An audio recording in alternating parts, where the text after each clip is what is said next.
If my social media ever made you feel bad about yourself, I'm sorry, that was not my intention. Hi, I'm Amra Ishaq. I am not an influencer. And today I want to speak about why you shouldn't compare your weight loss journey with other people in social media. The average person spends about 3 hours on social media every day. And the more we scroll, the sadder we get. So whether it's me, my clients, or my friends, right, all of us have a tendency to look at other people's social media and compare our own lives with that. The reason we do that is because as human beings, we are wired to compare ourselves with other people, especially people that you've grown up with, people who are from the same industry that you are in, people who are doing the same thing that you are and are achieving the goals that you want to do. And while as human beings, we are wired to compare ourselves with others, as the human animal, we have a tendency to be extremely competitive. So if you look at other people's social media and you think that they're way ahead on their weight loss journey than you are, here are a couple of things to keep in mind. One, you are comparing your behind the scenes to someone's spotlight. Every picture that's put on social media is very carefully crafted. There's lighting involved, there's hundreds of retakes, they're editing, there's some people even morph their pictures, right? You're comparing your reality to someone's photoshopped version. The second thing is, not many people are posting their failures. So while you look at someone's pictures and be like, hey, I have been putting in the work since 3 months and my body is not even 10% closer to what this person has achieved in 3 months. Who's to say they've done it in 3 months? Who's to say that there are not other factors involved? Apart from the better lighting, better camera quality, the Photoshop and all of it, there are a lot of other behind the scenes substance that people take. They could be taking medicinal stuff, there could be surgery involved, or they could just be starving themselves. So you really don't know the reality behind that one picture that you're comparing yourself to. And it also depends upon the kind of image we want to portray on social media. For instance, I do not have this habit of talking about my problems on social media. The reason I'm so open about my struggles, my paths, and my experiences is because I know someone out there is going through something like that and it's relatable for them. But as a person, I'm someone who grieves very privately. I would not put my issues on social media because also that's not part of my branding.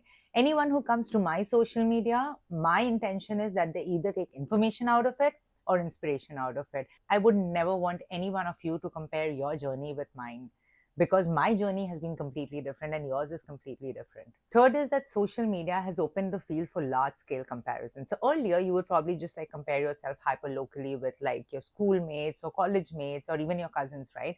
Right now you have the opportunity to compare yourself, your appearance, your status, your income, your achievements with people all over the world. Now, here's the funny part. So, even if you become one of the social media elites, right, like you lose all the weight and have a transformation story or earn all the money and have all of those like fancy cars, I don't understand cars, you're still not going to be happy.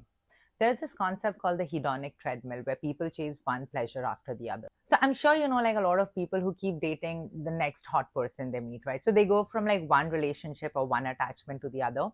The problem is that the base level of happiness is really low, which is why they need someone who's prettier, handsome, more successful next to them so that it can elevate their status, their worth in the eyes of their peers and in society in general. So what happens here is that these people have not done the deeper work to actually make a relationship last. And it's very easy to say that, bro, there'll always be like another person to swipe or another bitch to tap. I completely agree. There will always be another person to swipe and another bitch to tap, male or female.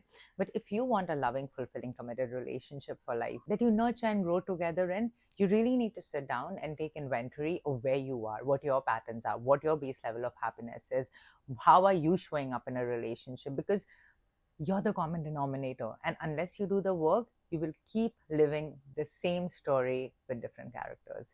Even from a weight loss perspective, right? A lot of people think that, hey, when I lose the weight, my life's going to change and I'm going to be happy and I'm going to get a lot of validation on social media. I mean, I thought like that, not going to lie. And all of that thing happened to me, right? I got a lot of validation. I was really happy till I was not, because I started going back to my base level of happiness. But till then, I had still not done the inner work, right? So what happened was, not only was I getting progressively sadder and unhappier in life, but now that one thing that I had to hold on to, like, hey, okay, I'm feeling this way. The solution is to lose the weight and then I'm going to be happy. That thing was gone. And I had like this big void in life. And the consequence was that to fill that void, I started going out more. I started partying more. Until something very major happened in my life. And I was like, you know what? This is not going to be my story. This is not going to be the life that I will live. So I took a step back. I worked on my fundamentals. I changed my patterns. I lost a lot of my friends, completely worth it. Look, I'm not going to sit here and preach that, hey, you know what, I'm like reformed and I'm enlightened and I'm living my life as a self-actualized person. I'm not. I'm human. But it's a process. I'm definitely a lot better today than I was 5 years ago. I have reached that point where if I see someone who's doing better than me and they are achieving the things that I want to do, my instant reaction is like, oh shit, I'm behind. But then I'm like, good for them. MashaAllah. I'm really happy for them. And someday I'm going to reach there too. Till then, as long as you're working on yourself, you have a plan, you have a process, you're doing justice to it, you're sorted. You're absolutely sorted. Don't let social media fool you into believing that you're behind. You are exactly where you are. As long as you have a plan, as long as you're taking actions, you're good. You're good. I hope this video helped you. If you think that someone will benefit from this video, please share with them. And if you need any information, everything is in the description below. And as always, good luck with your journey.